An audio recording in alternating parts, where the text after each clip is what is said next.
আসসালামু আলাইকুম রহমতুল্লাহি ওয়াবারাকাতুহ।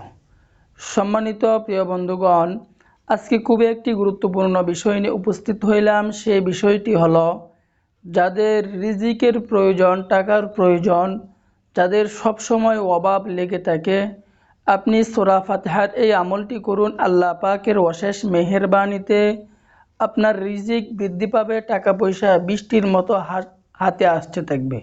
তো আমরা দেরি না করে মূল আলোচনায় চলে যাই। আমরা সূরা ফাতিহার আমলটি কিভাবে করব, কোন সময় করব, এর বিস্তারিত বলে দেব ইনশাআল্লাহ। তো সম্মানিত প্রিয় বন্ধুগণ, দেখুন, আল্লাহ পাকের উপর ইয়াকিন রেখে, বিশ্বাস রেখে যদি কোনো মানুষ আমল করে, তাহলে অবশ্যই আল্লাহ পাক রব্বুল আলামিন তাকে একটি সফলতা দান করবেন, অবশ্যই। কারণ আল্লাহ পাক রব্বুল আলামিন অসম্ভবকে সম্ভব করতে পারেন। আল্লাহ পাক রব্বুল আলামিন কুন বলার সাথে সাথে ফায়াকুন হয়ে যায়। আপনারা জানেন, ইব্রাহিম আলাইহিস সালামকে আল্লাহ পাক রব্বুল আলামিন ৮০ বছর পরে আল্লাহ পাক সন্তান দিয়েছিলেন। আপনারা জানেন, হযরতে ঈসা আলাইহিস সালামকে আল্লাহ পাক রব্বুল আলামিন এই দুনিয়ার জমিনে পিতা ছাড়া তিনি আল্লাহ পাক এই দুনিয়ার জমিনে আনছেন। আল্লাহ পাক রব্বুল আলামিন কুরআনে হাকিমের ভিতরে বলেন, ইন্নাল্লাহা আলা কুল্লি শাইইন কদির, যে আল্লাহ পাক রব্বুল আলামিন সমস্ত কিছুর উপর ক্ষমতাবান, তিনি সব কিছুর উপর ক্ষমতা রাখেন। তিনি কুন বলার সাথে সাথে ফায়াকুন হয়ে যায়। এই কারণে আল্লাহ পাকের কাছে অসম্ভব কিছু নয়। আল্লাহ পাক রব্বুল আলামিন আপনাকে এত পরিমাণে রিজিক দান করবেন, যা আপনি জীবনেও কখনো কল্পনা করতে পারবেন না। আপনারা জানেন যে কারুনের এই পৃথিবীতে আল্লাহ পাক কত সম্পদ দিয়েছিলেন। তাহলে আল্লাহ পাকের খাজানা কত বড়, আমাদের মাথার মেমোরিতে কাজ করবে না। এই জন্য আমরা আল্লাহ পাকের কাছে আমাদেরকে চেয়ে আনতে হবে, চাওয়ার মতো আল্লাহ পাকের কাছে আমাদেরকে চাইতে হবে। তো আমরা সূরা ফাতিহার আমলটি কিভাবে করব? আমাদের প্রথমে কাজ হচ্ছে, আমরা সূরা ফাতিহা মুখস্থ করে নিব।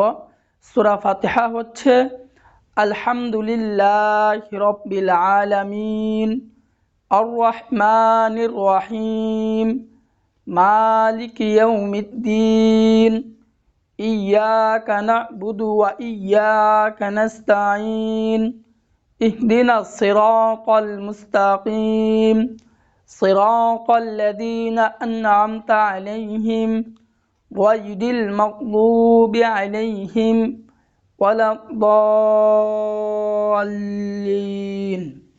যখন আমাদের সূরা ফাতিহা মুখস্থ করে নিব, দেখুন এই সূরা ফাতিহার অনেক নাম আছে, অনেক ফজিলত আছে।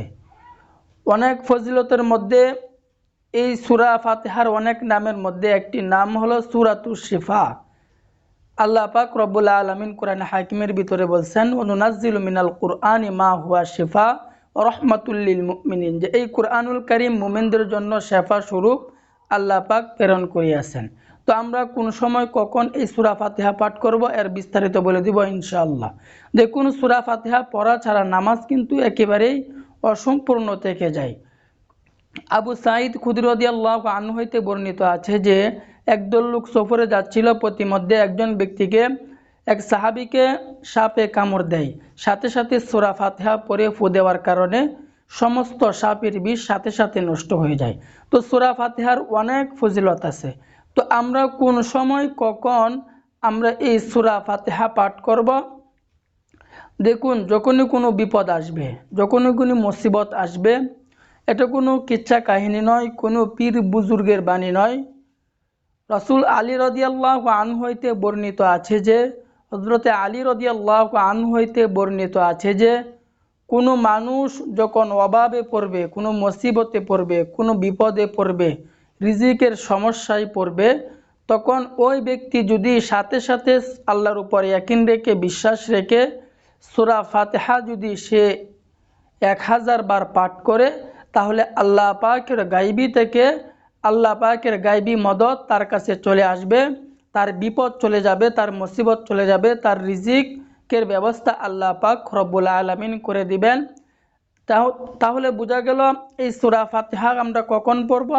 যখনই কোনো আমাদের রিজিকের অভাব পড়বে, রিজিকের সমস্যা, এমনি তো সারা দিন সারা বছর যতদিন থাকবো আল্লাহ পাকের কাছে চাইব, তবে বিশেষ করে যখন আমার অভাব অনটন চলে আসবে তখন আমরা সাথে সাথে এই পাক পবিত্র হয়ে পবিত্র একটি স্থানে বসে কয়েকবার দুরূদ শরীফ পাঠ করব।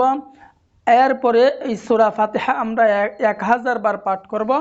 এরপরে আবার কয়েকবার দুরূদ শরীফ পড়ব। এরপরে সংক্ষিপ্ত আকারে কিছু দোয়া করব। দোয়াটা প্রথমে আমরা আলহামদুলিল্লাহ রব্বিল আলামিন অর্থাৎ আল্লাহ পাকের প্রশংসা দিয়ে আমরা দোয়া শুরু করব। দেখুন কেন আমল করবেন, কেন আল্লাহ পাকের কাছে চাইবেন, এর কারণ